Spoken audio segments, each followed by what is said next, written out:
Hi friends, எல்லாருக்கும் வணக்கங்க. இது நம்ம வீட்டில் எத்தனை மாடு இருக்குது அப்படின்னு சொல்லி கேட்டவங்களுக்காக இந்த வீடியோ போடுறேன். கொஞ்சம் லேட் ஆயிடுச்சு, 10 மணிக்கெலாம் வீடியோ போடுறேன்னு சொல்லியிருந்தேன். கொஞ்சம் லேட் ஆயிடுச்சு. மாடுகளை பிடிச்சி கட்டிட்டு இப்போ தான் உட்காந்தேன். சரி, ஒரு வீடியோ போடலாம் அப்படின்றதுக்காக. இந்த கன்னுக்குட்டி நம்ம வீட்டில் போட்ட புது வரவுங்க. இந்த கன்னுக்குட்டி யார் போட்டாங்க அப்படின்னு கேட்டிங்கன்னா, இந்த மாடு போட்டாங்க. இந்த மாடு எங்கள் நாத்தனா வீட்டிலேருந்து 23,000 பிடிச்சிட்டு வந்தேன்னு சொல்லியிருப்பேன் இல்லைங்களா, அவங்க போட்டது.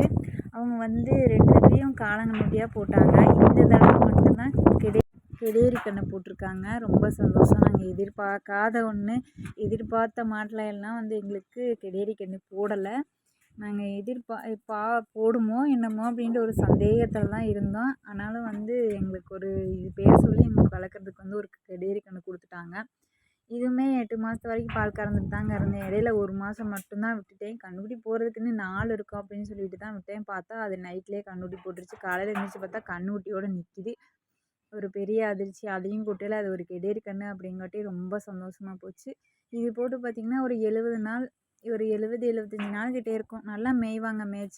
என்ன இப்போ நம்ம சுச்சுவேஷன் பார்த்திங்கன்னா, மழையே இல்லை, மேய்ச்சலே இல்லை, ரொம்ப காஞ்சி போச்சு. மாடுகளை இப்போ கொட்டத்துக்கு முன்னாடி கட்டியிருக்கேன். ஏன் இப்படி கட்டியிருக்கேன்னு கேட்டிங்கன்னா, காற்று ரொம்ப பயங்கரமாக அடிக்குது. இந்த காற்று மாட்டோட உடம்புல படும்போது அதனோட சத்து எல்லாம் குறையிறதுக்கு வாய்ப்பு இருக்குது. 2வது பால் சுத்தமாக குறைஞ்சி போயிடுதுங்க. இந்த காற்று அடிக்கிறதுக்கே கேணியில் இருக்க தண்ணி முதற்கொண்டு மாட்டில் இருக்க பால் வரைக்கும் எல்லாமே வத்துன்னு சொல்லுவாங்க. ஆடி காற்றுக்கு அம்மியும் அசையும்பாங்க. ஆனால் இன்னும் ஆடி மாதம் பிறக்கவே இல்லைங்க. காற்று தான் பயங்கரமாக அடிக்குது. கொஞ்சம் மறவாக இருக்கணும் அப்படிங்கிறதுக்காக வீட்டுக்கு முன்னாடி கட்டியிருக்கேன். இது காலையில் எடுத்த வீடியோ. 2 மாடு பால் கறந்து 2 மாடு பால் கறக்காமல் தான் இருக்குது. இனிமேல் தான் பால் கறக்கணும். பால் கறந்துட்டு கொண்டு போய் காட்டில் கட்டுவோம். மேய்ச்சி இல்லை, இருந்தாலும் சாணியை போட்டுக்கிட்டு அங்கிட்டு சத்த நேரம் சுற்றி வந்தால் தண்ணி குடிப்பாங்க அப்படின்றதுக்காக காட்டில் கொண்டு போய் கட்டிடுறது. நம்மளோட கெடேரி இந்த கெடேரி மேய்ச்சல் கட்டியிருக்கேன். மேய்ச்சல் இல்லை, இருந்தாலும் அவங்க மேய்ச்ச பழகணும், மேயணும் அப்படிங்கிறதுக்காக கொண்டு போய் அந்த முன்னாடி இந்த புல் தட்டெல்லாம் பார்த்திங்கன்னா காஞ்சிருச்சு. தண்ணி விட்டுகிட்டே இருக்கும். பின்னாடியே இந்த கன்றுக்குட்டி ஆட்டுக்குட்டி இவங்களெல்லாம் கட்டி வைக்க அவங்க மிதிச்ச இருந்த தட்டை புல்லுக்குச்சியெல்லாம் திங்கிறாங்கள்ல, அதனால் மிதிக்கிறனால கொஞ்சம் காஞ்ச மாதிரி தான் தெரியுது. இருந்தாலும் ஓரளவுக்கு வச்சு ஓட்டிக்கிட்டு இருக்கேன். இருந்த மேனிக்கு அப்படியே வச்சு ஓட்டிக்கிட்டு இருக்கேன். செனை இல்லாத மாடுகள்லாம் செனையாக இருக்காங்க. எந்தெந்த மாடு செனை, எத்தனை மாதம் அப்படிங்கிறத அடுத்த வீடியோவில் கூட நான் ஷேர் பண்ணுறேன். அடுத்து பார்த்திங்கன்னா, நம்ம வீட்டில் போட்ட கன்றுக்குட்டி போட்ட ஒரு கன்றுக்குட்டி, அதாவது 3வது தலைமுறை அவங்க போட்ட காளங்கன்னுட்டி. இந்த வீடியோ போட்டிருப்பேன், இந்த கன்றுக்குட்டி போட்ட வீடியோ. இவங்கள விற்கலான்னு பார்த்தா அவங்க அம்மா பாலுக்கே நிற்க மாட்றாங்கன்னா நகர்ந்து ஓடிக்கிட்டே இருக்கிறாங்க. அதனால் இவங்க முன்னாடி அவங்க அம்மாவை பிடிச்சி கட்டி இப்படியே கறந்துட்டேன் நான் ஆரம்பத்துலேருந்தே. அதனால் அவங்களும் அப்படியே நின்றே பழகிட்டாங்க. சரி விடு, இருந்துட்டு போட்டோம் அப்படின்றதுக்காக நானும் விட்டுட்டேன். மாடு கன்றுக்குட்டி செனையானதுமே இதெல்லாம் பிடிச்சி விற்றுறணுங்க. அப்புறம் இது பார்த்திங்கன்னா நம்ம வீட்டில் போட்ட ஹெச்எஃப் கன்றுக்குட்டி, பியூர் ஹெச்எஃப் கன்றுக்குட்டி.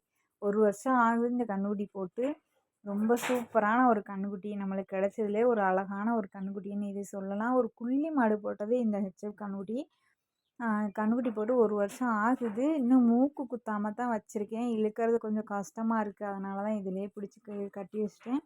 இதுக்கு ஒரு மூக்கு குத்தி விடணும். கொஞ்சம் பெருசாகிடுச்சுன்னா அப்புறம் குத்த முடியாது பார்த்திங்களா, அதனால் மூக்கு குத்தி விடணும். இவங்களுக்கு சுழி இருக்குதுன்னு சொல்கிறாங்க பார்க்குறவங்களாம். என்ன சுழி அப்படின்னா, என்ன சுழி, எதுக்காக அந்த சுழி இருக்குது, அதுக்கு என்ன பயன் அப்படின்னுலாம் எனக்கு தெரியல. ஆனால் எங்கள் பக்கம் சுழி இருக்குது. கண்டிப்பாக சுழி பார்த்து தான் மாடு வாங்குகிறாங்க. இந்த சுழி நம்ம வீட்டிலையே போட்டனால ஒரு சில சுழிகள் மட்டும் நம்மளுக்கு வச்சுக்கிற மாதிரி சுழிகள். ஒரு சில சுழிகள்லாம் நம்ம வீட்டிலையே இருக்கக்கூடாது அப்படின்னு சொல்லுவாங்க பெரியவங்க.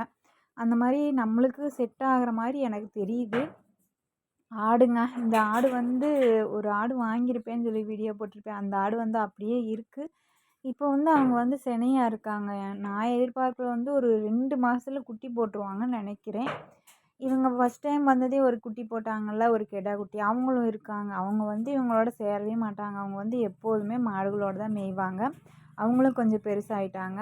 இப்போ இந்த ஆட்டுக்குட்டி மட்டும்தான் நம்மக்கிட்ட குட்டி போடுற மாதிரி இருக்குது. மற்றபடி கொஞ்சம் பெருசாக எந்த லெவலும் இல்லை. இருக்கிறத வச்சு அப்படியே மெயின்டைன் பண்ணி ஓட்டிக்கிட்டே இருக்கேங்க. போதும் அப்படின்ற மேனிக்கு. வீடியோ பிடிச்சிருந்துச்சா மறக்காமல் ஒரு லைக் பண்ணிக்கங்க. சேனலை சப்ஸ்கிரைப் பண்ணிக்கோங்க.